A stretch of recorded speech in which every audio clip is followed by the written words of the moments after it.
Hello दोस्तों, नमस्कार। क्या मोदी सरकार जाने वाली है? ऐसा मैं क्यों कह रहा हूँ? इसके पीछे एक आजकल चर्चा में एक विषय आया हुआ है कि सरकार के खिलाफ अविश्वास प्रस्ताव लाया गया है। अब ये अविश्वास प्रस्ताव होता क्या है, जिसको हम लोग नो कॉन्फिडेंस मोशन भी बोलते हैं। इसमें क्या होता है, जो विपक्षी पार्टियां होती हैं, अभी आपने हाल में ही सुना होगा कि विपक्षी पार्टियों ने एक नया गठबंधन बनाया जिसका नाम इंडिया रखा हुआ है, INDIA। इस गठबंधन द्वारा प्रधानमंत्री के अगेंस्ट यानी सरकार के अगेंस्ट अविश्वास प्रस्ताव लाया गया। क्यों लाया गया? इसके पीछे क्या कारण है? हाल ही में मणिपुर में जो हिंसा हुई है उस पर प्रधानमंत्री का कोई स्टेटमेंट का ना आना या उनकी जिम्मेदारी का ना लेना, इस कारण से विपक्ष ने चाहा कि हम प्रधानमंत्री महोदय को मजबूर करेंगे सदन में बोलने पर। अविश्वास प्रस्ताव की जो चर्चा है वो संविधान के जो आर्टिकल 75 है वहाँ पर है। ये प्रस्ताव लोकसभा में लाया जाता है, यानी जितने भी चुने हुए प्रतिनिधि होते हैं जो प्रत्यक्ष वोट से चुने जाते हैं, जिनको हम लोकसभा के सदस्य बोलते हैं, उन सदस्यों के सदन में यानी लोकसभा में लाया जाता है।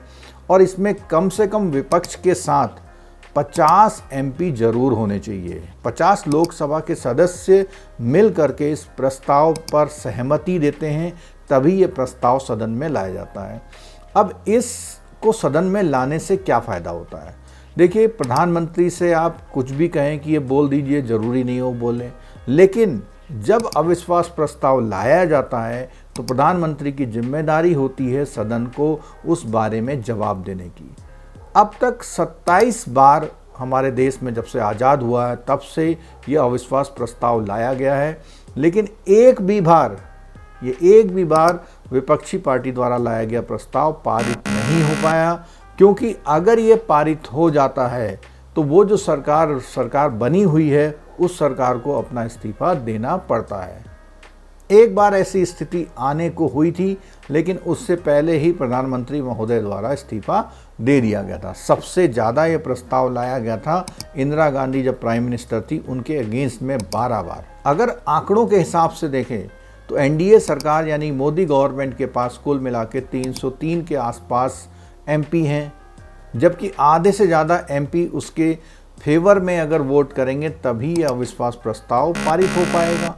तो ये तो साफ साफ जाहिर है कि ऐसा नहीं होगा।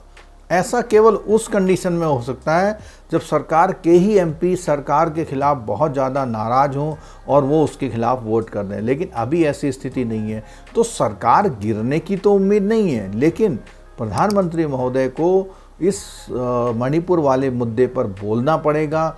इसमें बहस चलेगी 2 दिन, 3 दिन, 4 दिन। इसमें सभी MP जो इसमें भाग लेना चाहते हैं वो अपने विचार प्रस्तुत करेंगे, तो देश के सामने सरकार की मंशा जो है स्पष्ट रूप से सामने आएगी। और अगर ये अविश्वास प्रस्ताव पारित नहीं हो पाता है तो अगला अविश्वास प्रस्ताव लाने के लिए कम से कम 6 महीने का गैप होना ज़रूरी है। सबसे पहला अविश्वास प्रस्ताव जब भारत और चीन का युद्ध हुआ था और चाइना उसमें हार गया था, उस समय जो लाया गया था वो प्रधानमंत्री थे जवाहरलाल नेहरू, उनके अगेंस्ट में लाया गया था, लेकिन वो भी पारित नहीं हो पाया। तो कुल मिला के निष्कर्ष ये निकला, जब प्रधानमंत्री को किसी जिम्मेदारी के लिए उनको बोलने पर सदन में मजबूर किया जाता है। देखिए, बाहर जो स्टेटमेंट होते हैं वो उतने ज़्यादा महत्वपूर्ण नहीं होते हैं, लेकिन जो स्टेटमेंट सदन के अंदर बोला जाता है वो दस्तावेजी रूप से साक्ष्य के रूप में रखा जाता है और उसमें सभी सदस्य जो हैं, जो विपक्ष के पक्ष के हैं, वो अपना मत रख सकते हैं।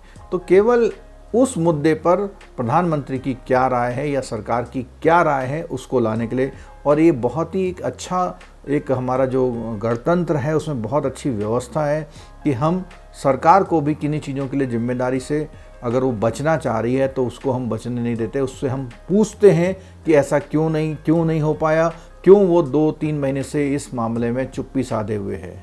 इसके साथ साथ कभी कभी विश्वास प्रस्ताव भी लाया जाता है, पर विश्वास प्रस्ताव हमेशा जो सत्तारूढ़ पार्टी होती है, जो सत्ता गठबंधन से लेकर के अपने शासन में चल रही है, वो लेके आती है। वो ये बताती है कि देखो हमारी जो विश्वास है, जो हमारे जो लोग हैं वो हमारी सरकार के साथ हैं, तो वो विश्वास प्रस्ताव होता है।